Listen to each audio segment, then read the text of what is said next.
de guerras, pues empiece a sonar como una manera de trabajar, de organizarnos, de ordenarnos, y es el tema del ordenamiento territorial.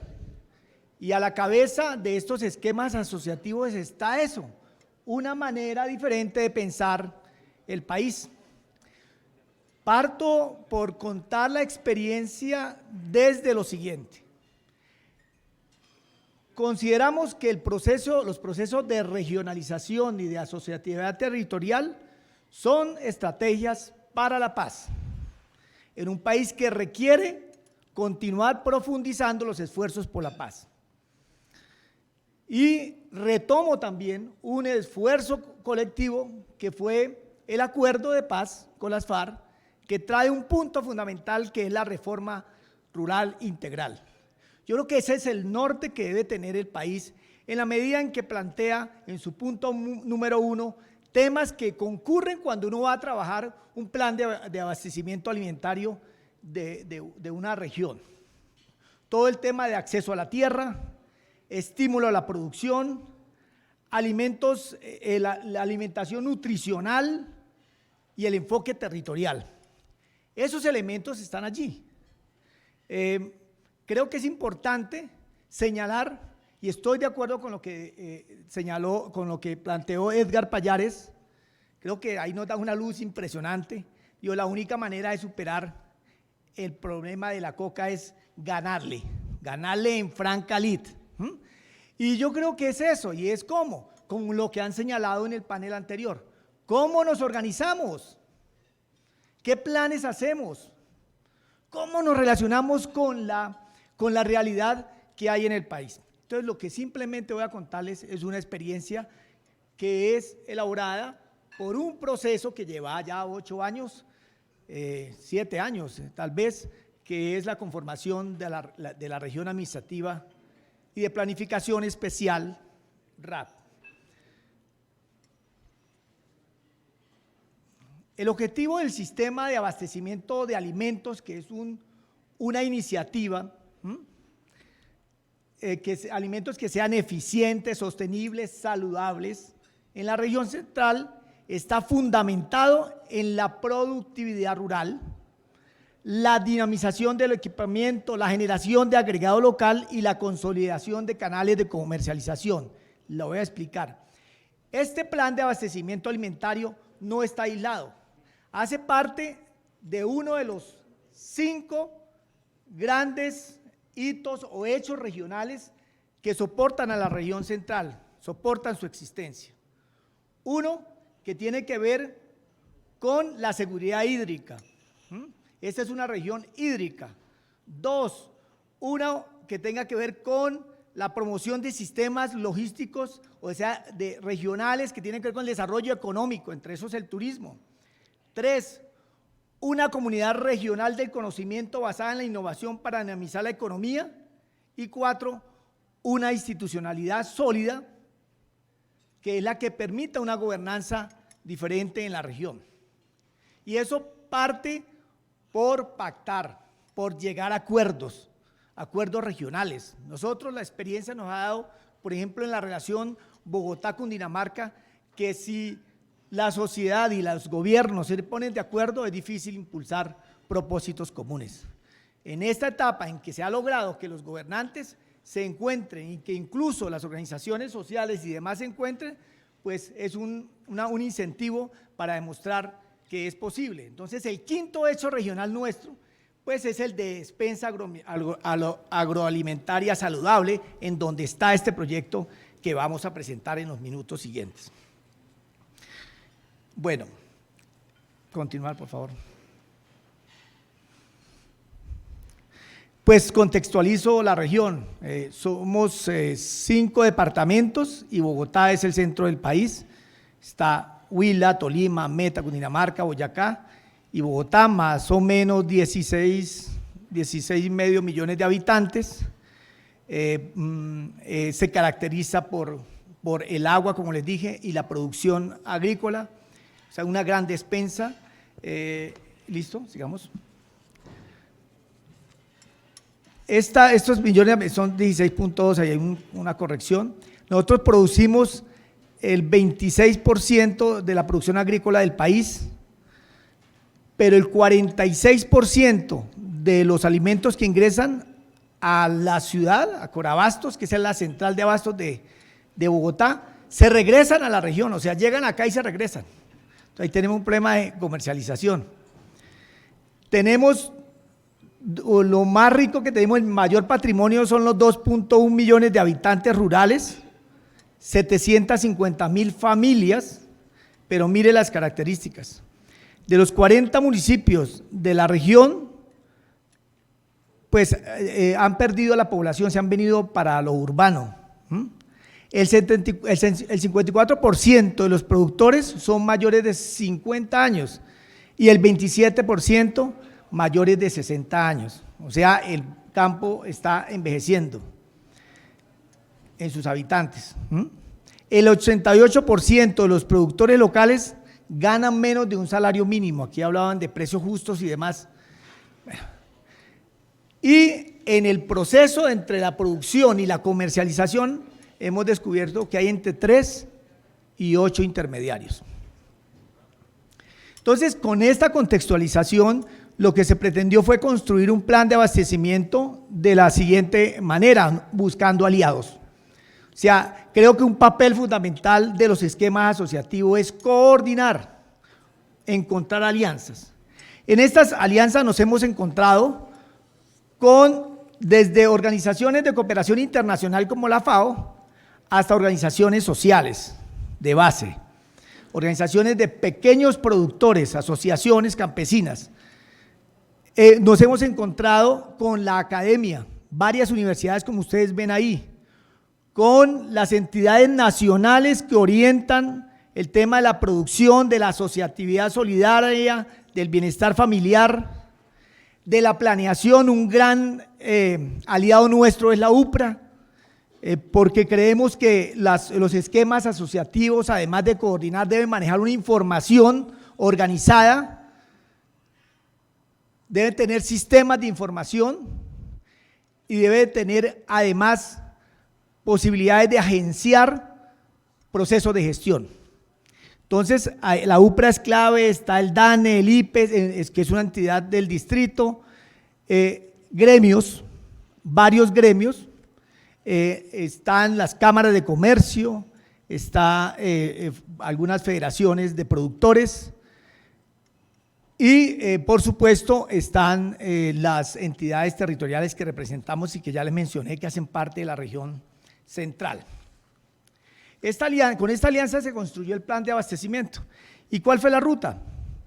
Nosotros en junio del 2019 nos aproximamos y hacemos parte del Pacto de Milán, que como ustedes saben es el protocolo internacional que anima a desarrollar sistemas alimentarios que sean sostenibles, que garanticen alimentos saludables y accesibilidad de la población a los mismos. Ahí nos dio muchos elementos para nosotros poder empezar a construir el pacto. Hicimos un acuerdo con la FAO, también allí empezamos a trabajar mesas participativas en cada uno de los territorios. Ahí están las fechas, en junio del 2019 en el Tolima, después en Cundinamarca, en Bogotá. Hicimos foros con mandatarios, cumbres de secretarios de Agricultura. Nosotros tenemos una instancia de coordinación de los secretarios de Agricultura y esta semana tuvimos que constituir una instancia de coordinación con las entidades que manejan el riesgo climático, porque esto afecta muchísimo la producción agrícola. Después hicimos mesas en Boyacá, en Cundinamarca, bueno, ahí ustedes ven en el Meta, y con estas mesas, a través de una metodología que está por supuesto a disposición de los esquemas asociativos territoriales, hemos venido construyendo este plan. ¿Pero qué contiene ese plan? ¿Qué contiene ese plan? Contiene 5 estrategias que son fundamentales. La primera estrategia, que es oferta productiva diversificada y sostenible.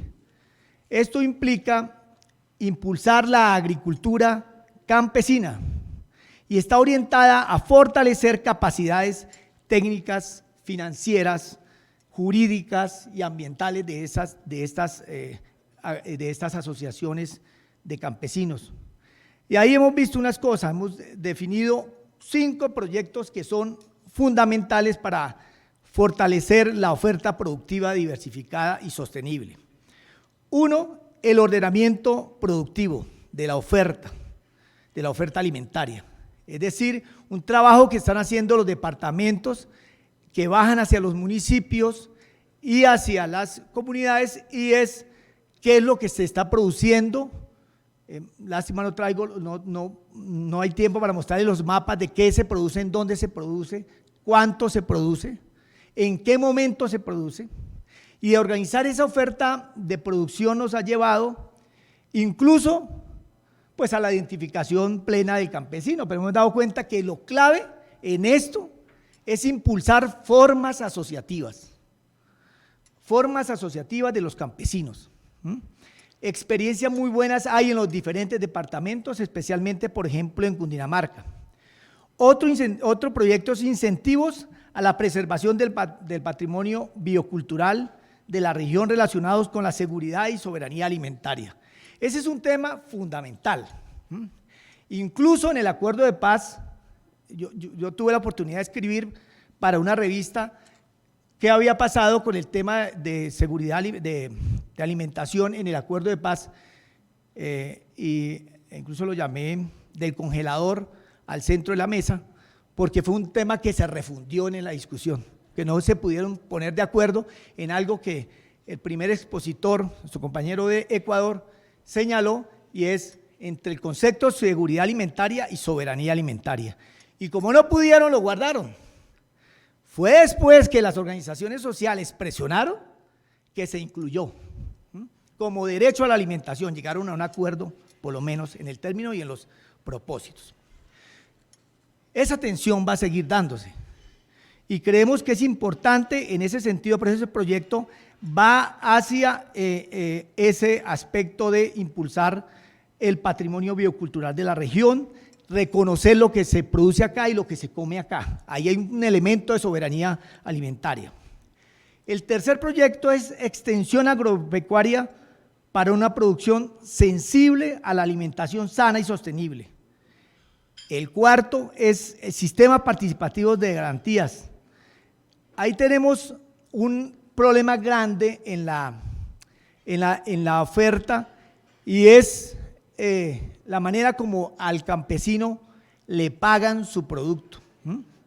No hay precios justos, y la única manera de tener precios justos es intervenir el mercado. La verdad les digo, hay unos elementos que incluso este gobierno avanzó, como lo que señalaban aquí, de las compras públicas que facilitan la intervención del Estado en el proceso de comercialización. Entonces, pero se necesitan de todos modos para los intermediarios la facilidad de las garantías financieras, facilidades que le permitan también desarrollar su trabajo. Entonces, esos son lo que tiene que ver con el fortalecimiento de la oferta productiva. El segundo gran estrategia es el desarrollo de la logística para el abastecimiento alimentario. Pues realmente es la habilitación de la infraestructura logística especializada, las llamadas ILES, y la modernización de la operación logística, la formación de una logística de actores del sistema, etcétera. Esto es ingeniería de logística. ¿Por qué? Porque la gente produce algo en una vereda y hay que mirar de allá hasta los centros de mercadeo, pues hay que diseñar un montón de cosas. Nosotros ya tenemos experiencia en ILES, por ejemplo, que hemos podido producir logística, corredores logísticos en zonas piscícolas, por ejemplo, ¿sí? En zonas piscícolas desde el Huila se diseñó cómo vienen los peces, esa producción piscícola desde el Huila hasta Bogotá, y eso implica pura ingeniería de logística, Tenemos una segunda, porque son experiencias que hasta ahora estamos impulsando, que se están elaborando. Ya tenemos la de cadena de piscícolas, la cadena de cárnicos que viene desde el Meta hasta Bogotá, y una que va avanzada también, que es la cadena logística de frijoles, habichuela y arveja, que viene desde el Tolima, Cundinamarca y Bogotá.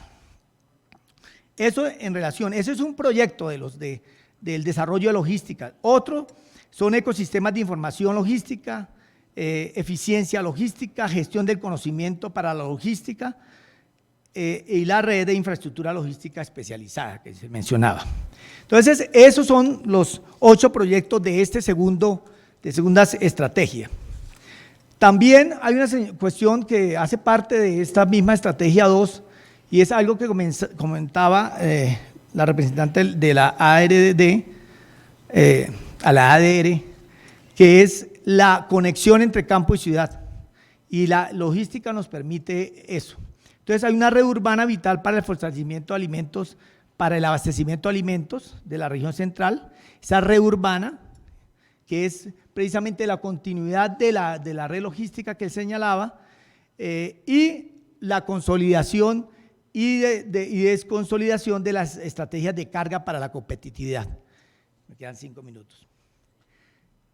La tercera gran estrategia, si me alcanza el tiempo, es la gestión de la demanda de alimentos y ciudadanía alimentaria. Realmente ahí lo que se busca en esta gestión de demanda es fortalecer y promocionar canales de comercialización que faciliten la inclusión y la participación de pequeños productores del ámbito regional, ¿Hacia qué? Hacia la misma región como soberanía alimentaria y hacia la nación y lo internacional. Y ahí tenemos 16 proyectos que, bueno, por el tiempo mencionaré a uno. Uno es el que mencioné, compras públicas. Nosotros tenemos como proyecto estratégico en este momento asumir lo que dice la ley 2046 sobre compras públicas para garantizar que las entidades del Estado adquieran lo que tengan responsabilidades del Estado o privados que manejen recursos públicos, que por lo menos el 30% de lo que van a comprar se lo compren a los campesinos, a las asociaciones de campesinos y a las asociaciones familiares de pequeños productores. Esta es una apuesta de este gobierno que a mí me parece maravillosa y que creo que es lógico que las impulsemos. Ahí tenemos una alianza porque yo sé que los gobiernos nacionales también necesitan, o sea, en esto no lo puede hacer el gobierno nacional. O sea, es de los casos, el tema de seguridad y soberanía alimentaria es de los casos que no se puede hacer desde lo nacional, se tiene que bajar al territorio. Estos temas y los que mencioné como hechos regionales son temas que solo se pueden manejar en el territorio. Eso aquí no, eso es casi competencia exclusiva de las regiones, como señalaba el experto español que nos acompaña, ¿sí?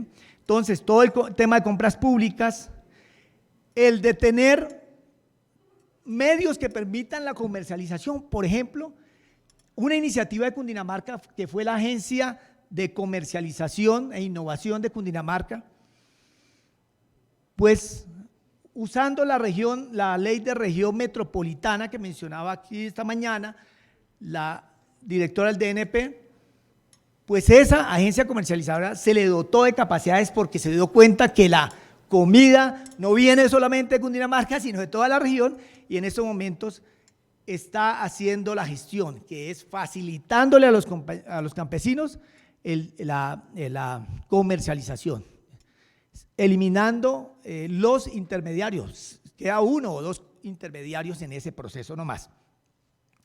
Y esa agencia comercializadora es ahora la agencia comercializadora de la región central.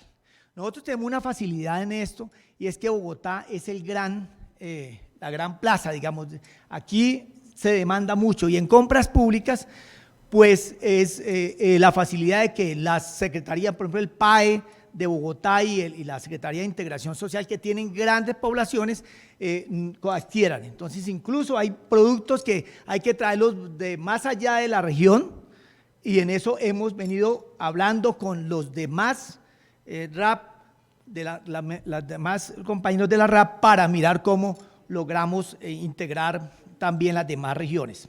Entonces, hay otros agrovitrinas, hay uno que es clave que ustedes comentaban, los mercados campesinos.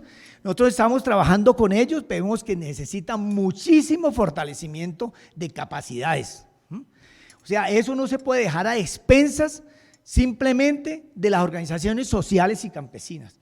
Eso requiere la intervención del Estado en fortalecerlos, fortalecer esa iniciativa que solo puede ser eso, popular, campesina. Y tenemos zonas estratégicas de consumo, fortalecimiento de capacidades de actores de demanda. Bueno, hay una cantidad de proyectos, ahí efectivamente son 16 proyectos sobre ese eje. El cuarto eje es sostenibilidad y calidad e innovación en el abastecimiento. Ahí tenemos un tema clave que es cómo lograr mejorar la calidad y la inocuidad de los alimentos para prolongar su duración. ¿Por qué? Pues aquí se pierden 3.8 millones de toneladas al año. 3.8 millones de toneladas al año. Eso daría para que el problema de hambre en la región pues no existiera. Entonces, ahí tenemos que generar sistemas de abastecimiento alimentario pues sensibles al cambio climático, porque en eso es una de las apuestas que se está generando. Mire, estos días se nos está dañando la papa, hay que sacarla pronto, etcétera. La fresa se nos está dañando porque no hemos logrado, ahí necesitamos esforzarnos, ahí sí, ciencia y tecnología unidos. Unos marco institucional de gestión regional para el tema del desperdicio que les acabo de decir, en eso estamos trabajando también. Esos 7 proyectos que nombro algunos nomás, son también parte de este cuarto eje. Y el quinto, que es, por supuesto, la gobernanza del sistema de abastecimiento alimentario regional. Esta gobernanza se enfoca hacia lo que debe hacer un esquema asociativo, que es establecer modelos de coordinación institucional e interinstitucional en donde la región tenga liderazgo. Y ahí sí es necesario una apertura del gobierno nacional para que el liderazgo no lo tengan los organismos nacionales, sino que lo tengan los esquemas asociativos territoriales, como por ejemplo la RAP. Ahí se requiere, por supuesto, no solo buena voluntad, requiere la transferencia de competencias, o sea, proceso de descentralización y desconcentración. Ahí tenemos 4 proyectos estratégicos. La gobernanza del sistema de abastecimiento de la región. Logramos, por ejemplo, que este plan de abastecimiento alimentario fuera el de la región. Ya terminó, 30 segundos. Entonces, el plan de abastecimiento que tenía Bogotá, la alcaldesa mayor, en el POT, lo eliminó. Entonces, no tiene Bogotá plan de abastecimiento, lo tiene la región, dentro de lo cual está Bogotá. Eso me parece supremamente lógico en este aspecto, además porque Bogotá no se autoabastece, ustedes saben. Un modelo institucional de escala regional para dar respuesta a situaciones catastróficas y calamidades, que es el que le comenté anteriormente. Un sistema de información de abastecimiento alimentario, que es el sistema de Su Merced. Ahí hay una diapositiva de Su Merced. Este sistema pero voy a hacer una palabra, es muy bacano, porque permite que haya el registro de los pequeños productores de la región, identificando, caracterizándolos, lo que yo les señalaba anteriormente, y también la posibilidad de organizar la demanda. ¿Quién está demandando qué, en dónde? Y este cruce pues nos ha permitido elementos, incluso nos ha ayudado mucho la UPRA. Estamos trabajando con el gobierno nacional porque tiene la obligación, el gobierno sacó una norma hace 15 días de crear un solo sistema de información para compras públicas. Nosotros adecuamos nuestro sistema de información para que el tema de compras públicas deje de ser discurso y baje ya a la realidad. Y lo hemos hecho sin sistema y sin nada a través de la comercializadora de Cundinamarca y la identificación que esta o nosotros hacemos de oferta y demanda. Pero esto necesita robustecer y fíjate lo que necesitamos, una cosa tan sencilla del Ministerio de Agricultura que no hemos podido lograr ni del Ministerio de las TIC, y es el reconocimiento. Reconózcanos ese sistema de información que está siendo construido por toda la institucionalidad territorial. Ese es el elemento. Yo con eso, pues ya se me acabó el tiempo. Quiero agradecerle y poner a disposición, por supuesto, las capacidades que tiene la región central para apoyar esquemas asociativos. Así lo estamos haciendo en lo que tiene que ver con provincias y asociaciones de planeación y gestión en los departamentos que hacen parte de la región. Gracias.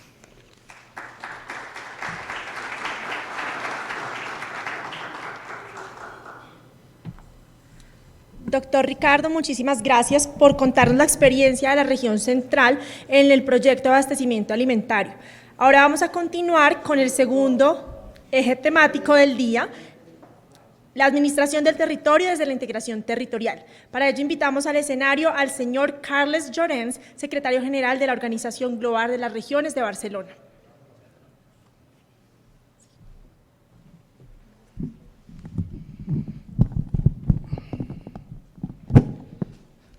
Bueno, yo, en primer lugar, creo que debo presentarme, porque yo no soy de Barcelona. Yo soy de una ciudad intermedia que se llama Olot, de la cual ustedes no tienen noticia, pero es una ciudad de volcanes apagados y muy interesante. Cuando vayan por Cataluña, visítenla. Orufogar tampoco es de Barcelona. Orufogar tiene la sede en Barcelona y estamos muy contentos de estar en Barcelona porque Barcelona es la capital de Cataluña y Cataluña es una de las regiones que ha sido siempre líder en el regionalismo, ¿no? Orufogar, y en esto debo presentarme, es una asociación creada en el 2007 que agrupa regiones de todo el mundo, gobiernos intermedios de todo el mundo. En un momento determinado tuvo la suerte de tener un presidente que se llamaba Paul Carrasco, y esto nos permitió tener una gran implantación en América Latina. Estamos en todos los países descentralizados de América Latina, están presentes en nuestra organización todas las asociaciones nacionales de regiones y además tenemos un montón de regiones pues, de todos los países descentralizados, desde Chile hasta Colombia, pasando pues, por Argentina, por Bolivia, por Ecuador, etc. Bueno, yo, más allá de presentarme y de agradecer, como ha hecho Paul Carrasco, pues, al Departamento Nacional de Planeación y muy particularmente pues, a Claudia pues, las atenciones que nos ha dispensado invitándonos, pues yo creo que debo retomar una de las cosas que se han dicho aquí. Aquí se ha dicho el centralismo es un fracaso. Y el centralismo es un fracaso, pero el centralismo se nos resiste de una manera increíble. Y durante la pandemia hemos visto procesos de recentralización increíbles. Yo, por ejemplo, puedo explicarles que en España, donde las competencias, todas las competencias en temas de salud están descentralizadas en las autonomías, pues el gobierno central con la pandemia dijo, ahora vamos a centralizar las compras de material médico. Y esto quiere decir las mascarillas, el tapabocas, ¿no? Y bueno, hacía 20 años que el gobierno central no compraba material médico. Y bueno, fue un desastre, de forma que rápidamente tuvieron que regresar al método en que las autonomías pues, compraban el material médico. Bueno, esto para decirles que el centralismo se nos resiste en todas partes, en todas partes.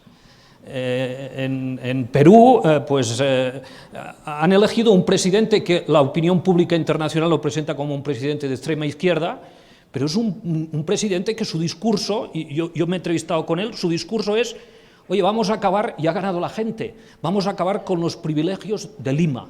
Este es su discurso sintético. ¿Por qué? porque los privilegios de Lima están ahí y por el momento parece que no va a ganar este presidente, sino que van a ganar los privilegiados de Lima, por lo que vamos viendo en los periódicos. Por tanto, el centralismo se nos resiste en todos lados y hay muy pocos países donde el gobierno central haga una apuesta muy determinada a favor de la descentralización. Es muy difícil. Y yo, por ejemplo, les puedo citar que a mí me sorprende y aún no comprendo cómo esto pasa, que hay un país donde el gobierno central está realmente impulsando la descentralización, y es Kenia. Yo no entiendo cómo esto sucede, pero el gobierno central es quien está dando competencias y dando recursos a los counties, que son las regiones de Kenia. Bueno, ustedes creo que deben aprovechar la circunstancia de que, bueno, que el Departamento Nacional de Planeación y, por tanto, el Gobierno Central está propiciando un encuentro como este y, por tanto, está propiciando la descentralización, la asociatividad, etc. Nos felicitamos por eso y aplaudimos eso. Pero, en todo caso, vuelvo al argumento. ¿Por qué se nos resiste? ¿De dónde viene este Estado centralista? ¿Cómo se produce? Porque es importante comprender eso. Y yo les propongo hacer un ejercicio. Yo ustedes no sé si reconocen a estos personajes. Es posible que no los reconozcan. Y tampoco les dirá nada si les digo sus nombres. Este señor se llamaba Guzmán, ni me acuerdo. Se llamaba Guzmán. Guzmán, no sé, es igual. Y este señor se llamaba Armando Jean de Plessis. Quizá les dirá alguna cosa más si les digo que este señor, Guzmán, era el conde duque de Olivares y este señor era el cardenal Richelieu. Este señor era el valido de Felipe III, de Felipe IV, y este señor era el primer ministro de Luis XIII. Bueno, estos señores ponen las bases del Estado moderno. Gaspar de Guzmán, gracias. Estos señores pusieron las bases del Estado moderno. Utilizamos generalmente la palabra moderno como algo bueno. Veremos que no es tan bueno, ¿no? Porque tiene que ver con esto que estamos combatiendo, que es el centralismo. Estos señores, a ver, ellos construyen el Estado moderno en el sentido territorial, porque es evidente y todo el mundo sabe que el Estado moderno, en el sentido de división de poderes, de creación de un Estado de derecho, de garantías, de libertades y de igualdad frente a la ley, esto vino después con la Revolución Francesa. Este componente de derechos viene después, pero el Estado moderno en el sentido territorial, estos tipos ponen las bases. ¿Por qué estos tipos ponen las bases del Estado moderno? ¿Y qué características tiene este Estado moderno territorial que ellos impulsan? Bueno, para empezar, el Estado moderno que estos tipos impulsan tiene una capital. Antes no había capitales. Había ciudades muy importantes, pero en España Madrid no era la capital, porque el rey unas veces estaba en Valladolid, otras veces estaba, bueno, en otros lados. Estos tipos crean las capitales, y París era una ciudad muy importante y ya estaba más consolidada que Madrid, pero en aquel momento, pues, estas ciudades se convierten en capitales. Ellos hacen otra cosa muy importante, el concepto de frontera. Es decir, la frontera es una cosa muy simple, es una raya que está ahí, aquellos son extranjeros y estos son nacionales. Esto antes, de una forma tan flagrante, no existía. No existía. Y otra cosa, la soberanía nacional en el sentido del pueblo, esto también viene de la Revolución Francesa, ¿no? como la división de poderes y todo lo que he dicho antes, ¿no? Pero el concepto de soberanía única bajo el rey también lo impulsan estos señores. Este lo consigue, aquel no. Y ahora os explicaré por qué. Este señor, con una batalla con los nobles, suprime todas las soberanías que tenían los condes, los duques y todo el personal que había por Francia. Y con un engaño que después les lleva a palacio, es decir, les convierte en cortesanos, pero les quita soberanía en una batalla política muy dura, porque este era un tipo durísimo, con un servicio secreto interesante y muy importante, pero destruye el poder de la nobleza en el territorio y los convierte en cortesanos. Y a partir de aquel momento la nobleza francesa son cortesanos. Cuando viene la Revolución Francesa es muy fácil liquidarlos porque están todos concentrados en palacio, ¿no? Pero el otro señor no lo consigue. Pero ¿por qué estos señores construyen este Estado moderno? Un Estado moderno que ellos ponen estas bases de la soberanía, de la frontera, de la capital, pero que después sus sucesores completarán con la educación nacional única, completarán con las provincias, todas iguales, con un delegado del gobierno, un gobernador civil o prefecto, como le llaman, que es un delegado del poder central, con unas provincias todas iguales, que no tienen soberanía, sino que dependen de la capital. Bueno, esto se crea con estos señores. ¿Por qué estos señores crean esto? ¿Por qué estos señores impulsan el Estado moderno desde un punto de vista territorial? Pues porque debían hacer la guerra. Es decir, el Estado moderno se construye para hacer la guerra. Y ahora se lo voy a enseñar en un mapa. Estos dos señores se enfrentan entre ellos continuamente. Francia, la corona de Francia y la corona de España, pues resulta que tienen guerras en el siglo XVII, en el siglo XVIII y en el siglo XIX, continuas, por temas de frontera, por temas de dominio continental, etc. Pero si ustedes se fijan, ¿por qué yo les decía que Richelieu ganó en su batalla para liquidar soberanías y el conde duque de Olivares no? Si se fijan, Reino de Francia. Aquí el tipo ya han conseguido tener un solo reino, pero aquí, la corona de España, ahí no hay unidad. Ahí hay Portugal, Navarra, Castilla, la corona de Aragón, y bueno, y otros dominios, y Nápoles, y Cerdeña, y Sicilia, etcétera, etcétera, etcétera. Bueno, el conde duque de Olivares, para enfrentarse a Francia, pues tiene un problema. El Richelieu y Luis XIII pues puede recaudar impuestos en todo el territorio, porque como ha liquidado el poder de los nobles en el territorio, pues puede recaudar impuestos sin trabas. Pero el cardenal Richelieu y Felipe IV pues tienen que negociar con las Cortes de Aragón, con las Cortes de Portugal, tienen que negociar con el Reino de Nápoles, y le dicen, oiga, ¿usted quiere dinero para hacer la guerra? Bueno, pues usted nos dará derechos de comercio con América, etc. Y por tanto, el señor conde duque de Olivares, Gaspar Guzmán, pues está fatigado, fastidiado de tener que... Él tiene que hacer la guerra, no negociar con sus súbditos. Y por tanto, el problema que tiene para hacer la guerra es esta diversidad. Él tiene que crear un Estado unitario, con una capital, con unas fronteras, y donde la recaudación de impuestos sea unitaria. Y por tanto, el señor conde duque de Olivares, él impulsa lo que llama unión de armas. La unión de armas es decir, oiga, aquí habrá todos los reinos que ustedes quieran, pero aquí todo el mundo cumple con la guerra. Imponen eso.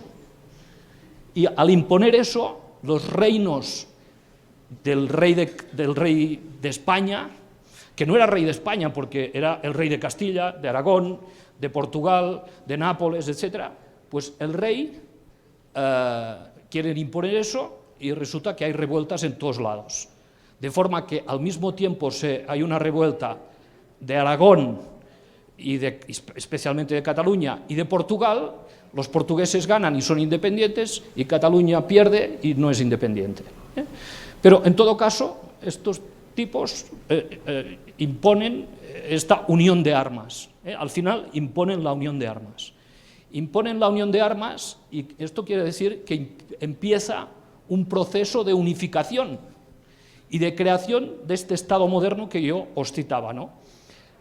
Fijaros que, claro, tienen el problema de recaudar impuestos, pero en el ejército después tienen otro problema. ¿Cómo van a cumplir las órdenes los soldados si todos hablan lenguas diferentes? Por tanto, oiga, para hacer la guerra, nosotros necesitamos que todos estos tipos de nuestros súbditos deben hablar una misma lengua y por tanto se tiene que imponer una misma lengua. Y por tanto, en Francia, oiga, usted habla bretón, pero ¿qué caray es el bretón? O vasco, o occitano, todo esto fuera. Y en Francia pues casi consiguieron liquidar todas las lenguas. Bueno, en España pues lo mismo, es decir, intentaron imponer la corona intentó imponer todas las lenguas. ¿Por qué? Porque no se puede hacer la guerra si es una torre de Babel. Claro, si uno habla catalán, el otro habla vasco, el otro habla gallego, etc. Bueno, y por tanto se tiene que imponer un servicio militar único donde se habla y un servicio de educación donde se impone una lengua única. Pero es que la imposición de la uniformidad para hacer la guerra, bueno, se tiene que hacer en todas las materias. Es decir, yo no sé si os habéis dado cuenta que para hacer la guerra necesita soldados que todos tengan la misma talla. Es decir, el que es bajito no sirve para hacer la guerra.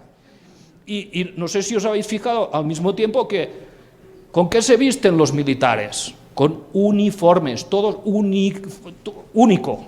Es decir, si uno es más grande o más pequeño no cabe en el uniforme. Y por tanto se tiene que unificar todos iguales. Bueno, y luego se tienen que poner fronteras y vigilar fronteras. Por tanto, bueno, el Estado moderno que conocemos, que tanto se nos resiste, está hecho, y me dicen que debo acabar ya, está hecho para hacer la guerra. Pero claro, es que nosotros no queremos hacer la guerra. No queremos hacer, los que estamos aquí queremos desarrollar nuestros territorios. Y por tanto, oiga, una estructura territorial hecha para hacer la guerra, pues no nos sirve. Nosotros, si resulta que, bueno, si resulta que a 3 kilómetros hay un hospital, pues, y hay una frontera en medio, pues pensamos que lo lógico es ir al hospital que está a 3 kilómetros y no el que está a 100 kilómetros no habiendo fronteras. Y por eso en un momento determinado algunos impulsamos este hospital. Aquí la foto no está muy favorecido, pero es el hospital de la ciudad de Puigcerdà. Esto está frente de la frontera franco-española y es el único hospital transfronterizo. Es un hospital único en el mundo donde pueden atender pacientes franceses y pacientes del lado español. Este hospital está gestionado medio por el gobierno catalán, que es quien tiene las competencias en el lado español, y las autoridades francesas, que tienen la competencia al otro lado. La construcción se financió con proyectos europeos y ahora el mantenimiento se financia con el 60% de aportación catalana y el 40% de aportación francesa. El éxito de operaciones como esta se vio durante la pandemia. En todos lados había dificultades para el material médico y, bueno, este hospital cuando no lo tenía del lado español lo tenía del lado francés y fue el hospital mejor sin dificultades de provisión, ¿no? Bueno, esta es una experiencia que rompe el esquema tradicional del Estado centralista con fronteras blindadas, etcétera, etcétera. Esto fue posible porque se ampara en una ley europea. Claro, en América Latina esto no lo tenéis, pero bueno, yo creo que se tiene que caminar hacia este tipo de cosas, porque son las cosas que al final tienen. Esto está determinado por el sentido común, porque hay señores al lado francés, después de la frontera, que tienen este hospital más cerca que el el que tienen, el francés que tienen a 70 kilómetros, ¿no? Y bueno, esto funciona. Yo quería deciros, de nuestro conocimiento, que bueno, en Europa tenemos muchas experiencias de euroregiones y de trabajo transfronterizo, que hay asociaciones que trabajan en este tema, pero que, bueno, que nosotros hemos trabajado con he puesto dos ejemplos que a nosotros, como organización internacional de las regiones y que ha trabajado temas de asociatividad, nos parece que son muy emblemáticos.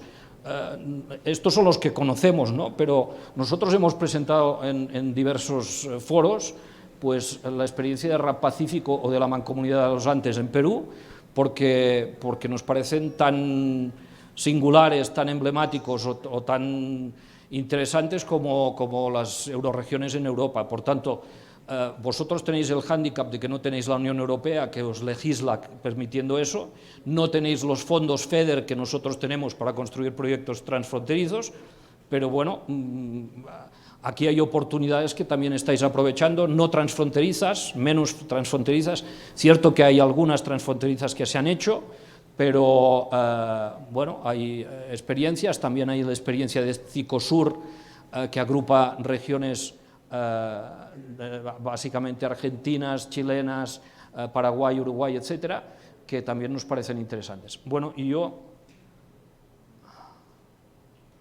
aquí os mostraba, bueno, se ve poco en todas las euroregiones que hay en Europa, las hay en todas las fronteras, en todas las fronteras hay euroregiones. Después, en el coloquio, que parece que debo de volver a intervenir, os podré explicar algunas de las cosas que hacen las euroregiones, que son regiones que constituyen regiones fronterizas europeas, ¿no? de ambos lados, ¿no? Que nos parece que son una experiencia que vale la pena replicar. Y yo acabaría aquí y con el mensaje que creo que debe deducirse de esta explicación que he intentado daros. Nosotros, para hacer lo que debemos hacer, que son políticas de desarrollo, no podemos tener una estructura territorial que se construyó para hacer la guerra. Quien tenga que hacer la guerra tendrá que moverse seguramente en estos parámetros. Mando único, piramidal, todo el mundo debe ser igual con el mismo uniforme, la misma talla, el mismo color de ojos, pero para el desarrollo no necesitamos eso. Más bien necesitamos proteger la diversidad, respetar la diversidad y trabajar con el otro. El otro que está al otro lado de la frontera no tiene por qué ser el enemigo, puede ser la persona, la entidad con la que colaboremos. Muchas gracias.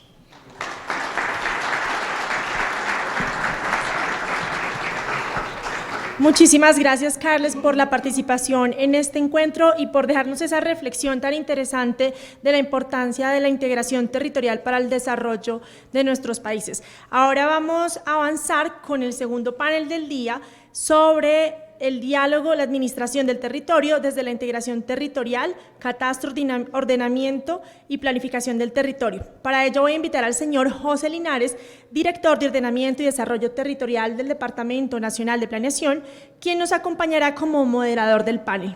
Y como panelistas tenemos el gusto de invitar a la señora Claudia García, directora de Planeación de la Gobernación de Antioquia, al señor David Arbona, director del Departamento de Ciudades y Municipios de República Dominicana,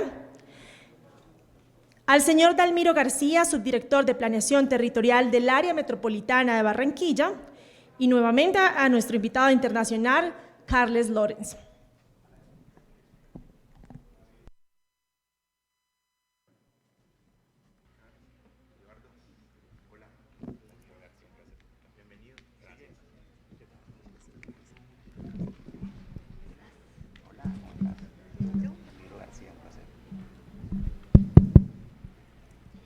Bueno, buenas tardes para todos.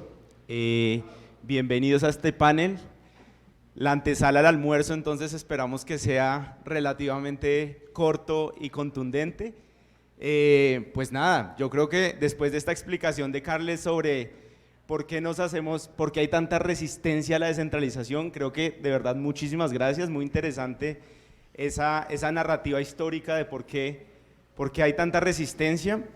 Yo creo que en este panel nos vamos a enfocar pues en uno de los frentes que puede ser un poquito más etéreo, como el contrario al panel anterior que era muy específico sobre seguridad alimentaria.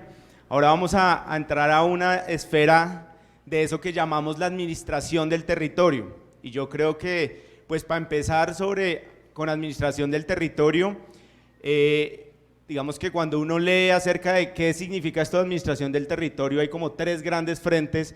Uno, ¿cuál es el uso que yo tengo de ese territorio? Dos, el tema del precio, digamos, de ese territorio y cómo realmente logro administrar todo el tema de tributos, todo el tema del mercado de tierras detrás del territorio. Y tres, como un gran frente alrededor de cómo le ofrezco desarrollo a ese territorio, ¿no? Entonces, en esos frentes yo quisiera, bueno, hay varias capas que ocupan esa lógica del territorio, ¿no? Los temas de ordenamiento territorial, que digamos es uno de los grandes frentes. El segundo frente asociado a todos los instrumentos de planeación que se tienen para el territorio, es por un lado ordenamiento, por otro planeación, y por otro lado todos los instrumentos que permiten identificar todos los conflictos que se generan en el momento en que yo quiero hacer uso y planteo desarrollo para el territorio, ¿no? Entonces, hoy particularmente en Colombia, yo creo que vamos a empezar por ahí y luego vamos a ir expandiendo nuestras fronteras hacia República Dominicana y luego hacia Europa, que yo creo que va a ser muy interesante esos aprendizajes que vamos a traer. Pero bueno, nada, nos vamos a enfocar en el rol que tienen los esquemas asociativos territoriales sobre la planeación y sobre el ordenamiento territorial particularmente. Entonces, pues yo quisiera empezar con Claudia. Primero quiero contarles un poco quiénes son nuestros panelistas. Tenemos, ya Ana María lo comentaba hace un momento, tenemos a Claudia García, que es nuestra directora de planeación de la Gobernación de Antioquia. Tenemos a David Arbona, que es el director del Departamento de Ciudades y Municipios de República Dominicana. Bienvenido, David. Tenemos a Dalmiro García, que es el subdirector de Planeación Territorial del Área Metropolitana de Barranquilla. Bienvenido, Dalmiro. Y pues a Carles, que lo acaban de conocer en su presentación magistral. Entonces vamos a empezar, y yo quisiera un poco empezar con Claudia. En general, la gobernación ha tenido grandes apuestas alrededor de los esquemas asociativos territoriales, pero particularmente sobre las provincias, digamos que han sido una de las grandes apuestas que han tenido. Hoy es el departamento que cuenta con más esquemas asociativos territoriales en el país. Por un lado vemos que ha sido una gran apuesta empezar a pensar a unos niveles supramunicipales de una manera contundente. Y dos, pues digamos en el caso de las provincias, Claudia, quisieras que nos contaras un poco cuál ha sido la experiencia alrededor de ordenamiento territorial, esta mirada para ordenar el territorio en una mirada un poquito más arriba del propio municipio, y digamos, y cómo les ha ido en esa articulación de actores y demás. Entonces, pues gracias y adelante. Bueno, muchas gracias por esta invitación a este diálogo, y para ser juiciosa con el tiempo, pues voy a extender un saludo a mis compañeros en este panel y a las personas que están aquí presentes o conectadas escuchando sobre este importantísimo tema de la asociatividad. Yo quisiera plantear 2 o 3 ideas que pudiéramos ir ampliando para hablar de la asociatividad como uno de los vehículos o de las estrategias más importantes de la descentralización. Y volver a retomar eso que hablamos en el primer panel implica entender que la asociatividad como estrategia tiene unos instrumentos muy potentes que son los esquemas, pero no se reduce a la conformación de esquemas, ni los esquemas explican todo lo que es la asociatividad. La asociatividad requiere ser una convicción del territorio, de aunar voluntades, de encontrar propósitos comunes, de maximizar capacidades de gestión autónomas inclusive, de profundizar y ayudarse en las que no son tan fáciles de implementar. Entonces creo que es un primer punto que sobre Antioquia trataría de destacar. Antioquia tiene maravillosos ejemplos de asociatividad, tiene avances en la constitución de esquemas asociativos, pero esa ha sido una manera de trabajar en Antioquia, ¿cierto? Hay otras formas de asociatividad como la Universidad Empresa-Estado, los comités, por ejemplo, que tienen bastante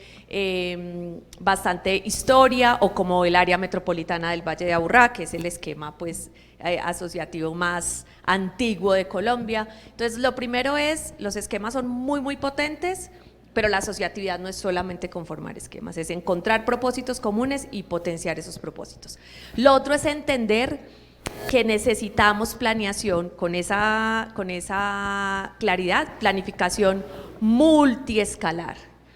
Y eso implica que cuando conformamos un esquema, no es solamente que el esquema tenga su plan estratégico, que también es súper importante y que sepa para qué se unió, sino que incida en otra escala de planificación. Cuando se haga la planificación del departamento, pues hay que entender cuál es el rol de las provincias, entre ellas, dentro de un territorio más amplio como es el departamento, de un departamento, de una provincia con un esquema supradepartamental, como tenemos ahora nosotros una RAP con el departamento de Caldas, y entonces, claro, las provincias que están en el suroeste, venga, hablemos de lo que significan estas escalas.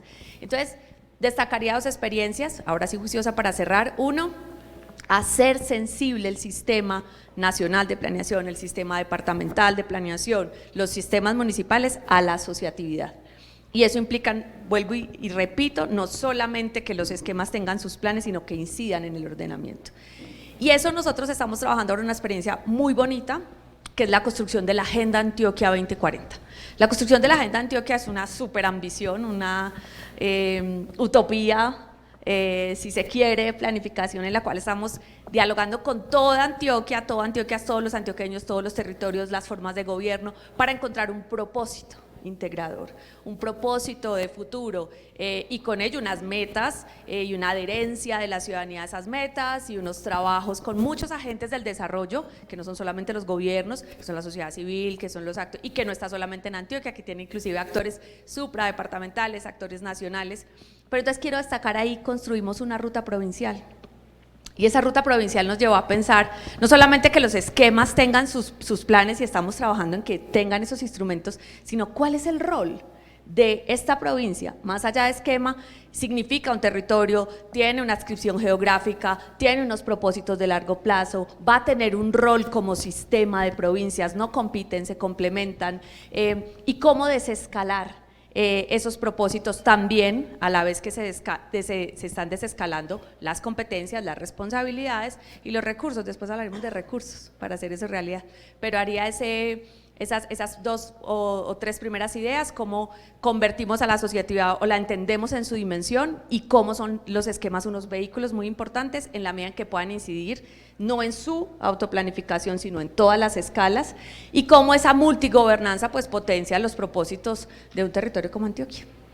Claudia, muchísimas gracias. Qué interesante esa visión de la asociatividad como un dinamizador de todo el ecosistema y no necesariamente como propósito de conformar nuevos esquemas. Muchísimas gracias.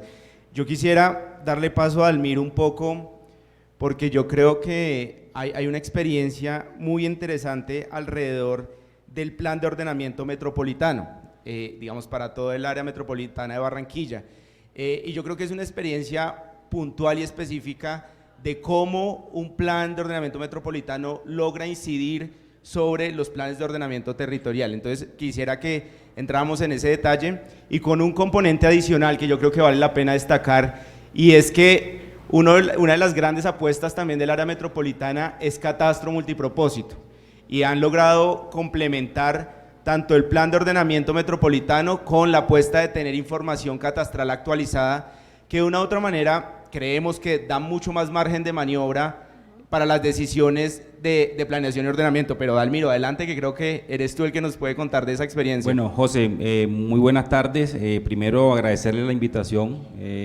Nosotros como área metropolitana de Barranquilla estamos en esta apuesta de planificación territorial. Yo creo que el plan estratégico metropolitano de ordenamiento territorial que estamos trabajando ha sido un documento que se ha venido concertando con los 5 municipios que hacen parte del área metropolitana, y es un documento participativo, o sea, la planificación tiene que ser participativa, y de igual forma esto lo hemos realizado con los gremios de la ciudad, todo el departamento, y a unos actores importantes que es la Sociedad Colombiana de Arquitectos, que ha sido fundamental en este proceso de construcción de este Plan Estratégico Metropolitano de Ordenamiento Territorial. Aprovecho la oportunidad de saludar al presidente nacional, Alfredo Reyes, que nos acompaña, que ha sido una persona importante dentro de esta construcción de este Plan Estratégico Metropolitano. De igual forma, la academia ha jugado un papel muy importante sobre esta construcción de este plan. ¿Por qué? Porque los futuros profesionales hacen parte de cómo construimos nosotros el territorio, cómo planificamos el territorio. Entonces, a través de las universidades también hemos hecho unos convenios que ellos han hecho parte activa de esta construcción de este plan. Y yo creo que la planificación estratégica que nosotros como área estamos llevando a cabo es la concertación con los 5 municipios que hacen parte de esta área metropolitana. O sea, no podemos hacer un plan a espalda de pronto de las problemáticas y necesidades que tienen las comunidades. Por eso la planificación participativa es de suma importancia en estos procesos. No podemos estar a espalda de las comunidades porque ellos son los que verdaderamente tienen las necesidades, las problemáticas, y las soluciones las estamos dirigiendo a mejorar condiciones de vida. Entonces, ese es un punto importante que nuestro Plan Estratégico Metropolitano de Ordenamiento Territorial tiene en cuenta principalmente a las comunidades, o sea, cómo nosotros llegamos a las comunidades a construir territorio, a planificar el territorio, pero con la gente. Y el tema de catastro ha sido una experiencia muy bonita. Yo creo que el tema de entrar al territorio, conocer el tema del territorio y ver cómo está conformado hoy, o sea, el catastro multipropósito se va a convertir en esa herramienta para poder crear esas políticas públicas. O sea, hoy los municipios que estamos haciendo actualizaciones catastrales como Puerto Colombia, Galapa, tenían 10 a 12 años que no actualizaban el catastro. Entonces, eso ha generado también unos inconvenientes con comunidades porque el impuesto predial se le ha subido un poco, pero es por eso, porque había muchos años que no habían actualizado su catastro y ha generado inconvenientes, pero bueno, hay algunas estrategias que hemos venido hablando con los alcaldes y hemos llegado a unas concertaciones, pero es una herramienta fundamental que los municipios, todos los municipios deben actualizar su catastro para poder los gobernantes tener de primera mano una información precisa para poder generar políticas públicas, porque de lo contrario, si no conocemos el territorio no podemos planificar. Entonces el catastro se convierte en una pieza fundamental en esta planificación estratégica que nosotros estamos desarrollando. De igual forma estamos haciendo la actualización catastral de Sincelejo. Ya empezamos a hacer la actualización catastral de Sincelejo, son 103.000 predios que vamos a actualizar aproximadamente tiene el municipio. Entonces creo que es una experiencia interesante que posteriormente estaremos dando alguna información de lo que nosotros obtenemos, porque sabemos que el catastro es un tema muy nuevo ahora y tenemos que estar actualizados con el COMPET 3958, que en el 2025 tiene que estar el 100% del territorio colombiano actualizado catastralmente. Muchísimas gracias, Dalmiro. Y no, pues, de verdad que sea también la oportunidad para reconocerle a los esquemas ese rol que han tenido como gestores catastrales y como toda la voluntad y el compromiso por subirse a esta política y por dinamizar este tipo de decisiones en el territorio, que de verdad creo que es de admirar ese tipo de respuestas por parte de los esquemas.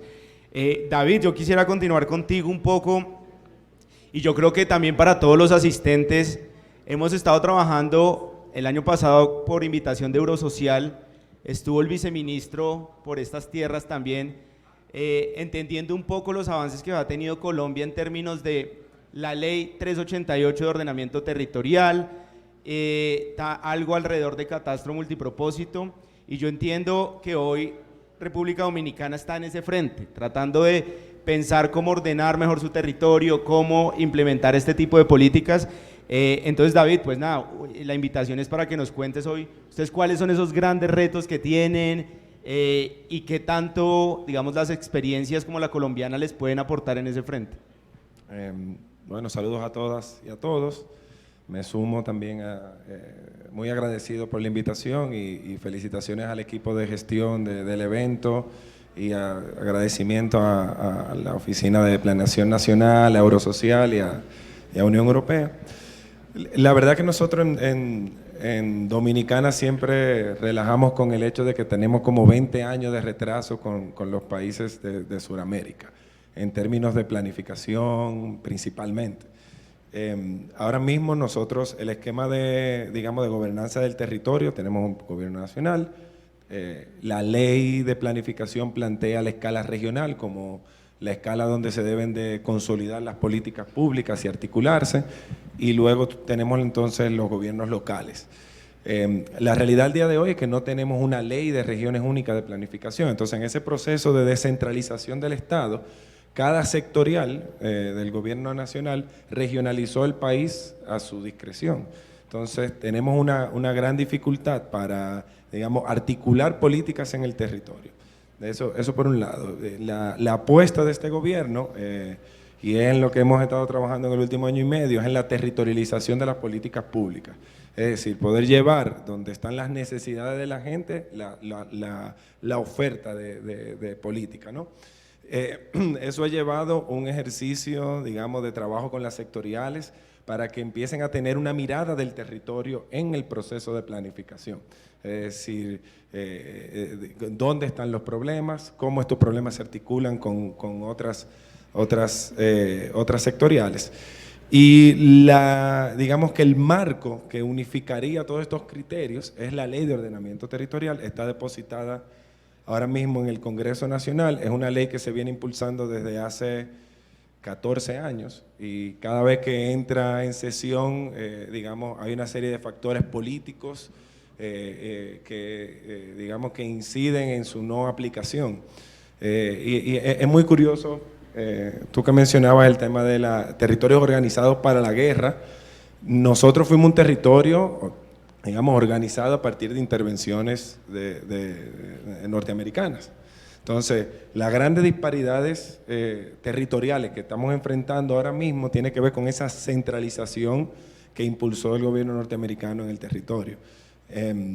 Ahora mismo, uno de los elementos que hemos tomado como ante la ausencia de estos instrumentos operativos de planificación, nos hemos concentrado en, a nivel local, fortalecer la capacidad de los municipios para poder formular sus planes, tanto de desarrollo como de ordenamiento territorial. Y para eso hemos creado una plataforma, o estamos en el proceso de crear, una plataforma de gestión municipal que permita democratizar el acceso de los gobiernos locales a la información que tiene el gobierno nacional. Eso por un lado. Por el otro lado, también tener acceso a las herramientas, plantillas, procesos, no solamente, digamos, de estos instrumentos que si se piensan como instrumentos completamente tecnócratas, entonces, digamos, se pierde la conexión con el territorio, se pierde la conexión con, digamos, territorios que están muy rezagados y no tienen cultura de planificación.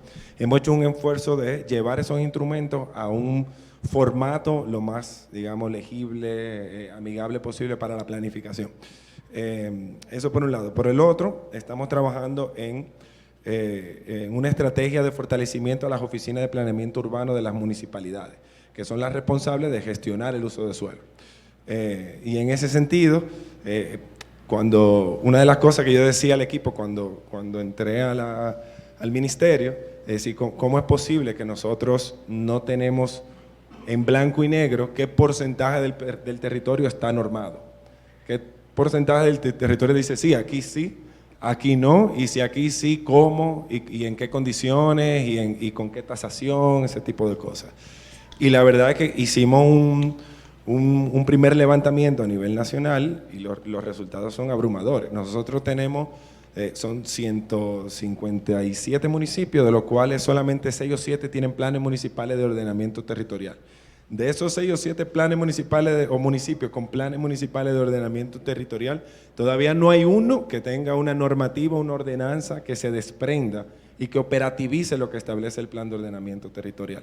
Entonces, ahí hay un reto muy grande que nosotros tenemos para poder, digamos, este ejercicio que es muy técnico, digamos, llevarlo a que tenga una factibilidad política.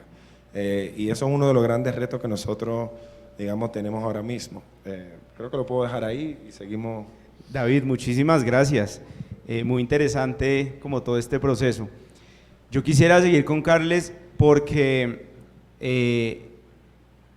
pues después de esa explicación tan interesante de la resistencia a la descentralización, yo quisiera un poco, Carles, que nos contaras en términos de la experiencia que tienes tú y siguiendo la lógica que en Colombia acabamos de aprobar una ley de fronteras y que queremos impulsar la asociatividad en zonas de frontera, digamos, uno, pues dada tu experiencia en este tipo de esquemas transfronterizos, ¿cuáles son como esos grandes retos a los que se enfrenta uno cuando está pensando este tipo de esquemas en zonas de frontera con todas las problemáticas, particularmente en América Latina, problemáticas que son bien complejas?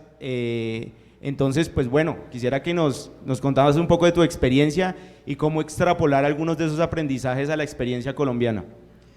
Bueno, yo debo contar que con Wilson tuvimos una conexión por Zoom hace unas semanas para hablar del contenido de estas intervenciones, ¿no? Y ellos me pidieron información expresa sobre este hospital del que os hablé, del hospital de Puigcerdà, transfronterizo, y bueno, yo creo que vale la pena que cuente alguna cosa más de este, ¿no? Porque creo que responde mucho a la pregunta, ¿no? A ver, yo lo primero que debo deciros es que los regionalistas, espero que hagáis vuestra esta causa y este concepto. Por cierto, los regionalistas que yo conozco de toda la vida, antes unos eran comunistas, otros eran liberales, otros eran socialistas. Todo esto se borró, pero continuamos todos siendo regionalistas. Porque yo creo que esta causa es una causa de fútbol, mientras las otras no sé por dónde están, yo no entraré en esta discusión, pero esta causa continúa viva y continúa teniendo sentido, y lo tiene más que nunca. Construir gobiernos de dimensión humana que estén cerca de la gente, que son los que proveen mejores servicios y son los que deberían tener la mayor parte de los presupuestos, porque el Estado central debería dedicarse pues a legislar la coordinación, a gestionar el ejército, que lo hace muy bien porque para ello fueron creados, pero para proveer servicios nosotros, las administraciones locales, los gobiernos regionales, ¿no? Bueno, todo esto era un paréntesis, porque yo lo que quería deciros es que en Europa todos los regionalistas somos europeístas.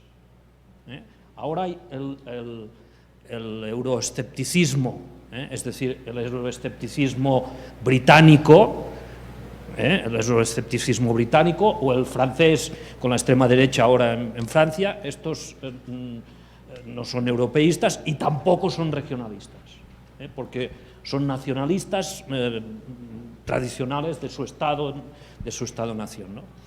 Nosotros, los regionalistas europeos, todos somos europeístas, y debo deciros que nos ha funcionado bien, porque la Unión Europea nos ha dado varias cosas muy valiosas.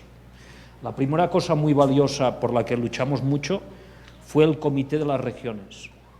Cuando la Constitución Europea luchamos por el Comité de las Regiones. Nos lo diluyeron mezclando regiones y municipios, pero tenemos un Comité de las Regiones. Un Comité de las regiones donde es preceptivo que pasen todo lo que afecta por el territorio de la Unión Europea. Todas las directivas deben pasar por ahí. Por tanto, es algo muy positivo para las regiones. La segunda cosa positiva para las regiones es que la Unión Europea, en su momento, y hace ya unos años, ahora no sé deciros si 10 o 8, pero decidió en su momento que las regiones debían tener su planificación estratégica. Impulsó un método que es la planificación estratégica RIS3, que yo creo que es la planificación estratégica más, se llama planificación estratégica inteligente, que es una cosa un poco petulante, pero yo creo que realmente es la mejor planificación estratégica que hay en el mercado, dijéramos, y que no es obligatoria por parte de las regiones europeas, pero que si no la tienen no pueden gestionar fondos europeos, con lo cual todo el mundo tiene la planificación estratégica RIS3. Y esto fue muy importante también para las regiones. Y tercera cosa muy importante, y ahí voy en lo transfronterizo, es que la Unión Europea impulsó, impulsa y financia las euroregiones. Y las euroregiones han conseguido cosas increíbles. ¿Qué cosas han conseguido las euroregiones? Y no es de ahora, sino ya tienen una cierta historia. Pues las euroregiones han conseguido que ciudadanos de un lado y otro de esta frontera que era infranqueable y que era el límite entre el enemigo y el amigo, y de una gente que durante siglos había hecho la guerra, pues ahora tengan una euroregión y tengan proyectos en común. Y claro, ver que hay euroregiones franco-alemanas y franco-belgas y alemano-polacas, pues es increíble, porque esta gente toda la vida había hecho la guerra.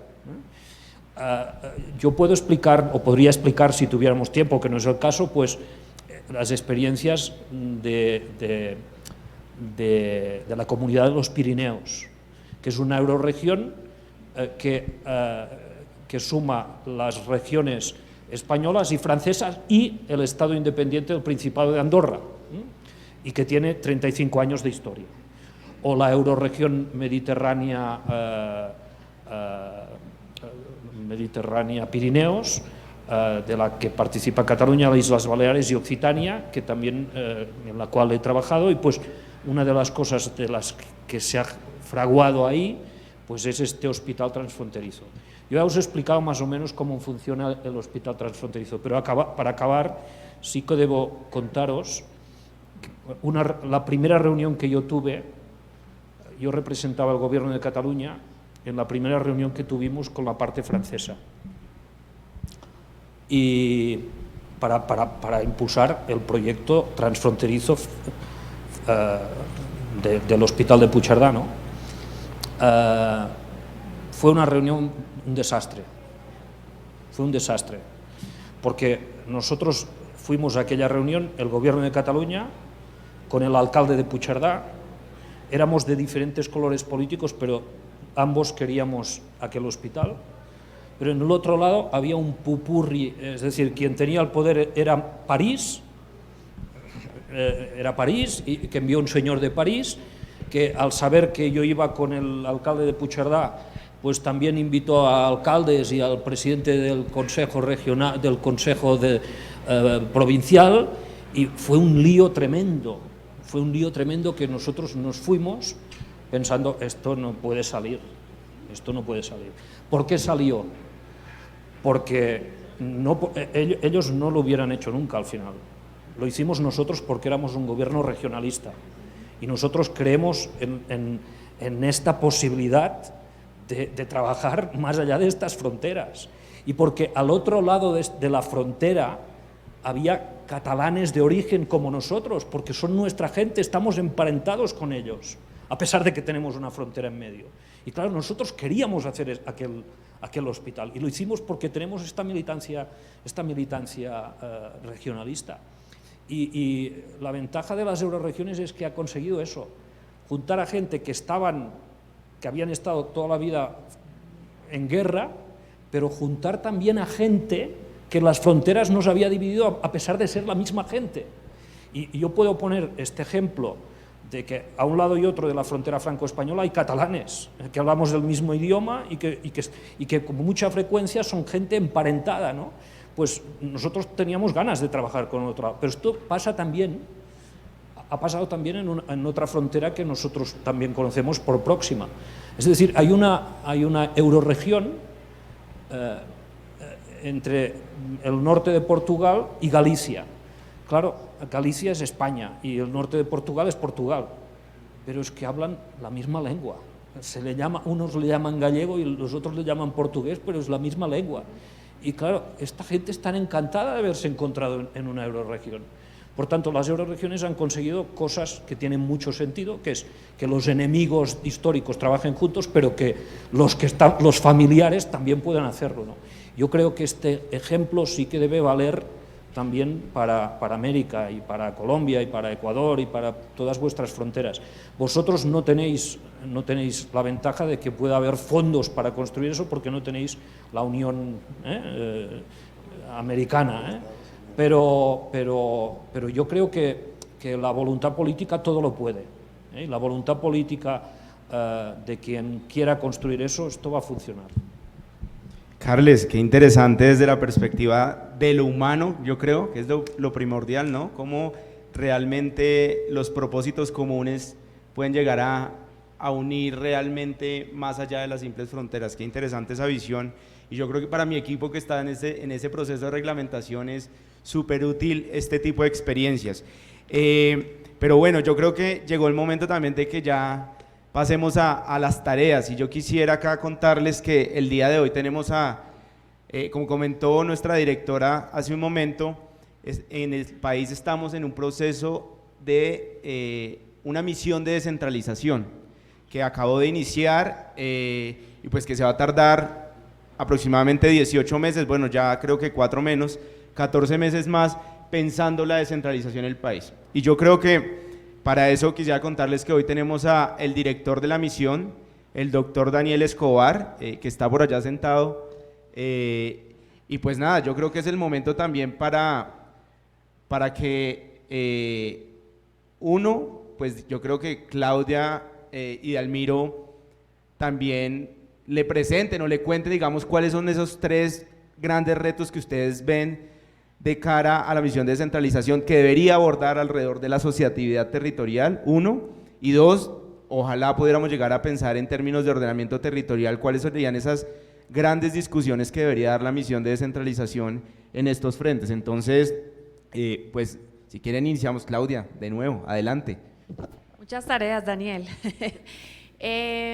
Bueno, serían muchos, pero creo que si pudiéramos ser muy concretos. La primera tiene que ver con el sistema mismo de planeación de este país y entender ese sistema como esas reglas de juego que tiene instrumentos, que tiene actores, que tiene instancias, que establece roles. Todavía nosotros logramos la descentralización de las competencias, pero no de las capacidades. Eso es una cosa que tenemos claro. Hablamos mucho de la financiación, esa es una, pero de fondo las capacidades, los instrumentos de otras escalas, las instancias de otras escalas, uno no hacen parte del sistema. Tampoco son claras las reglas de la multiescalaridad del ordenamiento territorial. Entonces no es muy claro si una gobernación entonces acompaña a una provincia, por ejemplo, o hace su planeación estratégica, que es el caso de lo que está haciendo Antioquia, que tiene una dimensión territorial. ¿Qué hago con eso? Lo elevo a directrices, lo pongo en los planes de ordenamiento, trato de negociar con los alcaldes, lo llevo a los planes estratégicos. O sea, ¿dónde localizamos en ese sistema?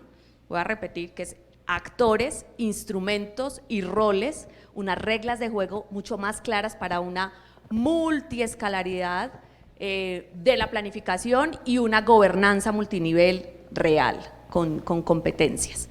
Sin duda creo que tendríamos que hablar de la financiación, sin duda. Eso tiene muchos frentes, pero en realidad es importante que logremos hacer funcionar si los vehículos que se elijan, los esquemas son los vehículos, hay otros vehículos, pero financiar esa asociatividad con las capacidades que les estamos proponiendo. Es que estamos proponiendo entidades públicas con autonomía administrativa, presupuestal, entonces eso hay que acompañarlo para que para que logremos que no sean solamente unos vehículos, un poco nos hablaba Camilo de eso, que tengan que distraerse demasiado en otras actividades, en competencias, en contrataciones, sobre su rol de planificación, porque eso les ayuda a financiar el funcionamiento. Es una posición muy personal, pero tengo que decirla. Yo pienso que lo esencial que hacen es incidir en la planificación. Y lo otro es lograr que eso sea un propósito colectivo del territorio, y para eso también hay que acompañarlos y acompañar la estrategia. Entonces no puede ser un asunto que le interesa a 9 alcaldes o a 11 juiciosos, a unos gobernadores sí y a otros no. Eso requiere que el territorio se reconozca en esa asociatividad y el esquema sea una representación de esos propósitos del territorio. Lo decía Paul de manera muy interesante, con algo para hacer, pero miren que es que ese algo que nos está mostrando está tocando esencialmente la planificación territorial, es decir, el esquema es producto de haber decidido hacer unas cosas conjuntas, necesitar un sistema, necesitar unas reglas de juego y a partir de eso construir unas visiones territoriales. Creo que sin duda hay que llenar los vacíos del ordenamiento, pues no puede ser la extrema municipalización, no porque los municipios no tengan competencias, en eso quiero ser muy clara, y no tengan el derecho y la autonomía de administrar su territorio, sino porque los fenómenos del ordenamiento territorial en muchos de los casos son fenómenos supramunicipales, son fenómenos supradepartamentales, porque hay asuntos como las estructuras ecológicas principales, como los sistemas masivos de transporte, como las codependencias en los procesos de urbanización, como la prestación de servicios públicos, que sin duda se resuelven mejor a escala. Entonces hay que llenar esos vacíos, porque dejamos únicamente con instrumentos con fuerza, y en eso creo que estoy de acuerdo con Jason, con instrumentos con fuerza, unos instrumentos municipales. Y luego sobre las otras escalas, como instrumentos que como que sí, como que no logran hacer algunas cosas. Entonces voy a repetir: sistema departamental, municipal y nacional de planeación que es sensible a la asociatividad como una de las dimensiones importantes del ordenamiento. Por supuesto hay que hablar de la financiación de cualquier descentralización de competencias para que eso sea una descentralización de capacidades y sin duda otras dimensiones de ordenamiento. Yo coincido completamente con Carles que una región tiene que saber para dónde va, tiene que tener un plan estratégico, estamos haciendo eso ahora en Antioquia.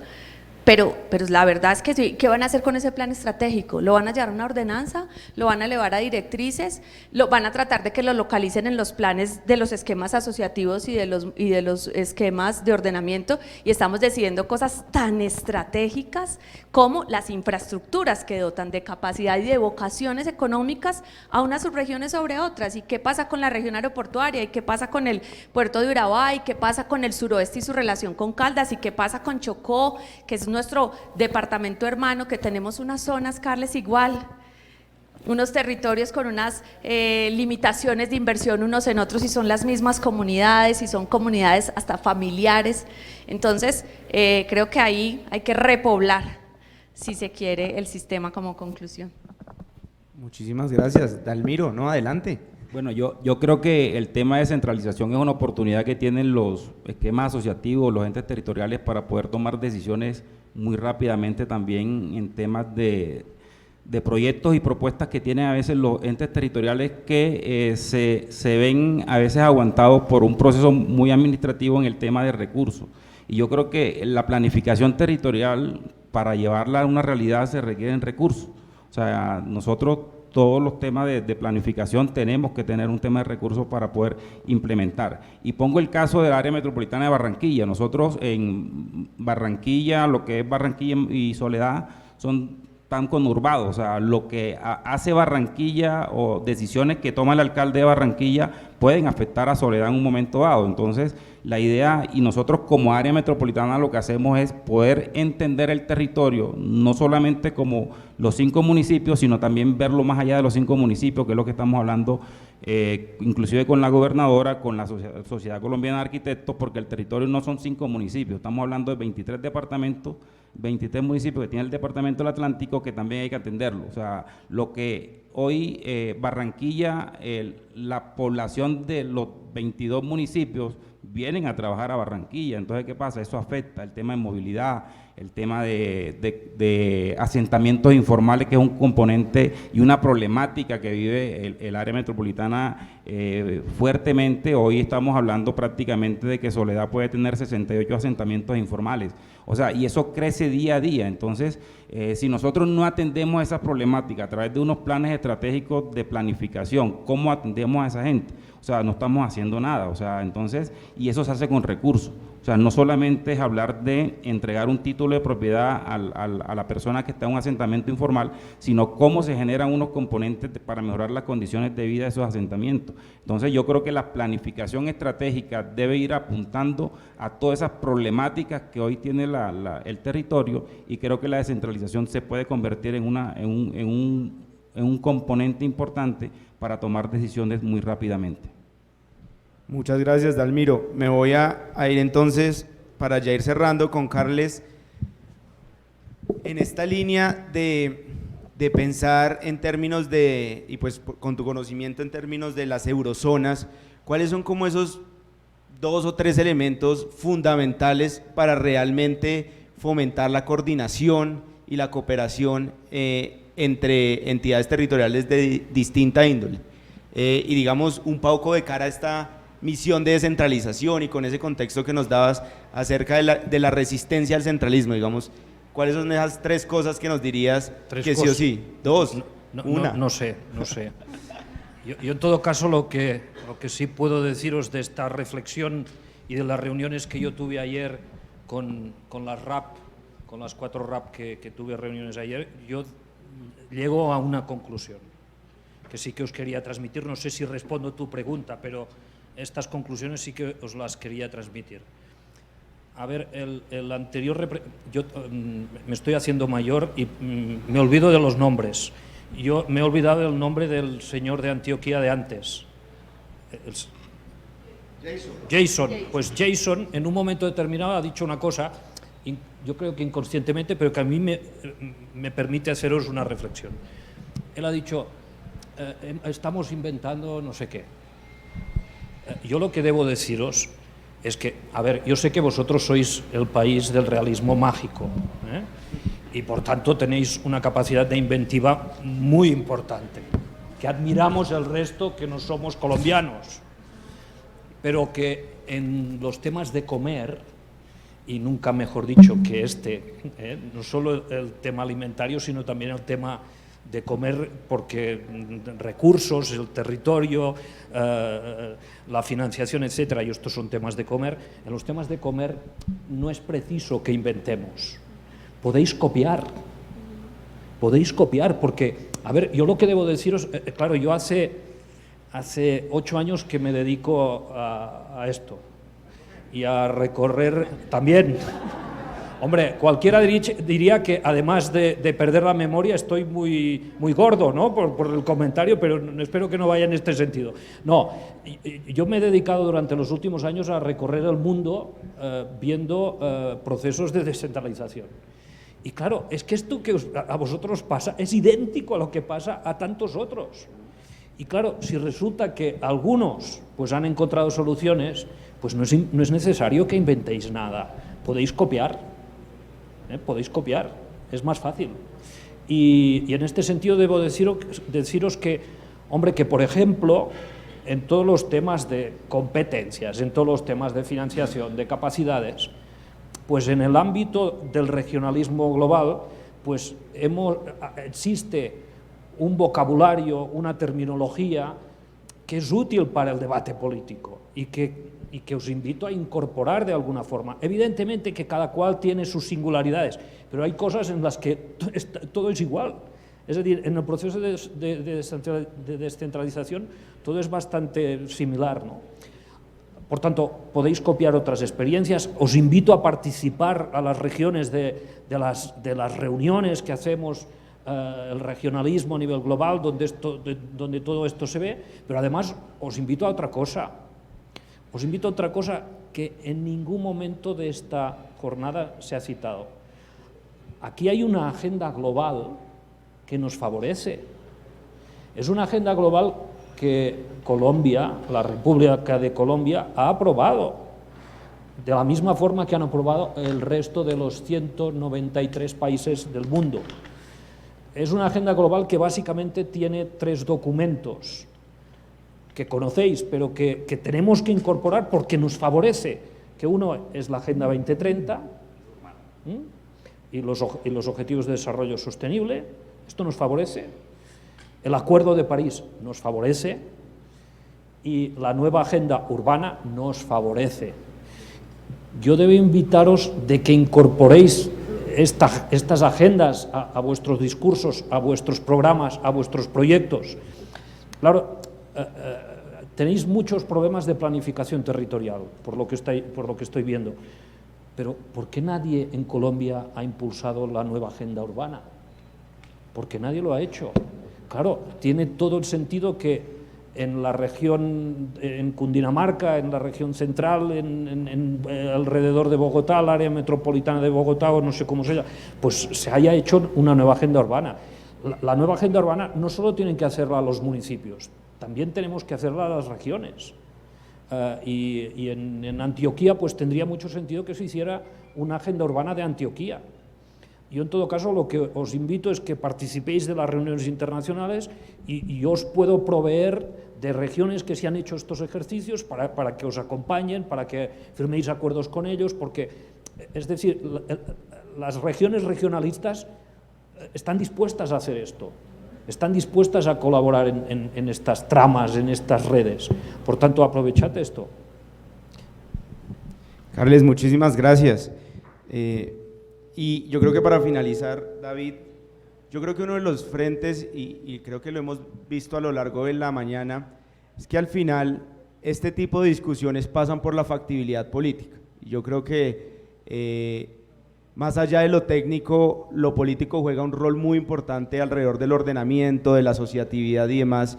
Y pues quisiera que nos compartieras un poco hoy cómo es ese manejo, cómo es ese relacionamiento para lograr factibilidad política de lo que están pensando para el ordenamiento y los diferentes frentes que están trabajando alrededor de los temas, o incorporar temas catastrales, el tema de organizar, incorporar la asociatividad también. Entonces, ¿cómo es esa factibilidad política de lo que hoy están pensando? Una de las cosas digamos, ¿cuál es el espacio de participación de estos actores del Sistema Nacional de Planificación? Allá hay varios niveles. Está el nivel regional, que obviamente es un consejo que no puede existir porque no tiene una instrumentación, entonces ese consejo no existe. Luego están los consejos provinciales y por primera vez a mitad del año pasado logramos conformar todos los consejos de desarrollo municipales. Es interesante ese espacio porque es un espacio donde se integran de la sectorial del gobierno, pero los legisladores, el sector privado y, digamos, las organizaciones sociales. Son espacios difíciles. En un primer momento nos hemos dado cuenta de, bueno, no solamente es conformarlo, una vez están conformados deben de tener cierta dinámica, digamos, en el día a día de la política. Entonces lo que hemos llevado es esta oferta de política que en el proceso de planificación no lograba ver el territorio, la hemos llevado a los consejos. Y se han discutido en el marco de los consejos para priorizar políticas, para priorizar acciones puntuales, conjuntas que tienen que ver con ordenamiento, con uso de suelo. Y lo que estamos haciendo es creando mesas temáticas donde se dan estas discusiones. Ahora, hay territorios y hay territorios. Hay territorios donde el consejo no tiene esa fortaleza. ¿Por qué? Porque quizás no hay un proyecto emblemático, no hay una inversión que, digamos, que active a la población y active a los actores a discutir.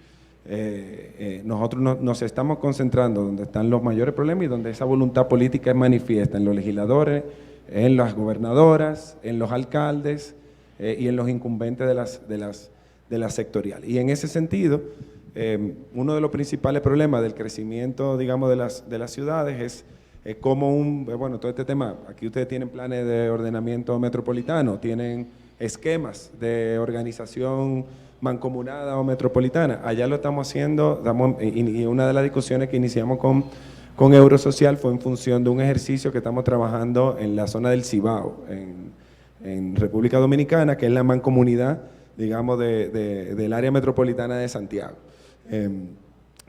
Y ahí la verdad es que completamente sorprendido, porque digamos, el rol de nosotros es más de acompañamiento, de asistencia técnica a ese proceso que tiene una autonomía local, es el interés de los gobiernos locales. Y la sorpresa mía es que los gobiernos locales tienen el interés, porque se han dado cuenta que hay una serie de problemáticas que afectan a un territorio, que se producen en otro, y la única forma de solucionarlo es si nos organizamos. Entonces, un primer paso ahí que estamos tratando de resolver, que es un conflicto que está a nivel nacional, pero lo priorizamos en función, digamos, de las políticas, es la definición de los límites territoriales. Hay municipios que no tienen claro dónde termina su municipio y dónde empieza el otro. Entonces, ese es uno de los primeros ejercicios que estamos llevando. Yo quería mencionar también el tema del catastro, porque allá es un gran reto. El catastro, o sea, no hay ordenamiento territorial si el Estado no tiene una proactividad en la gestión del suelo. Y allá lo que sucede con el catastro es que tenemos, el territorio nacional tiene alrededor de 44.000 kilómetros cuadrados y está registrado en el registro catastral más de 44.000 kilómetros. Quiere decir que hay duplicidad de titularidad. O sea, hay una serie de retos que tienen que ver con el gobierno local, poner en orden una serie de, digamos que son herencias históricas. O sea, estamos hablando de la reforma agraria de los años 70, que todavía no ha entregado la titularidad a los productores, y esos productores han ido urbanizando esas tierras. Entonces, ese tipo de problemática es la que nosotros nos estamos concentrando ahora, y obviamente una cultura paternalista. Nosotros, digamos, eso es algo de lo cual, en el sentido de que es el presidente, es el ministro, entonces estas autoridades de poder, lo que hemos hecho es llevarlas a los territorios. Y que formen parte de la discusión con los consejos, y eso un poco le otorga cierta legitimidad a los procesos, y hemos logrado, digamos, tener cierto avance con algunas políticas. Bueno, David, muchísimas gracias. Yo creo que ya todos nos están mirando con cara de hambre, entonces les agradecemos muchísimo a nuestros compañeros de panel, muchísimas gracias. Los invitamos a un almuerzo al cuarto piso, y los esperamos para terminar con las 2 horas finales del día después del almuerzo. Muchísimas gracias.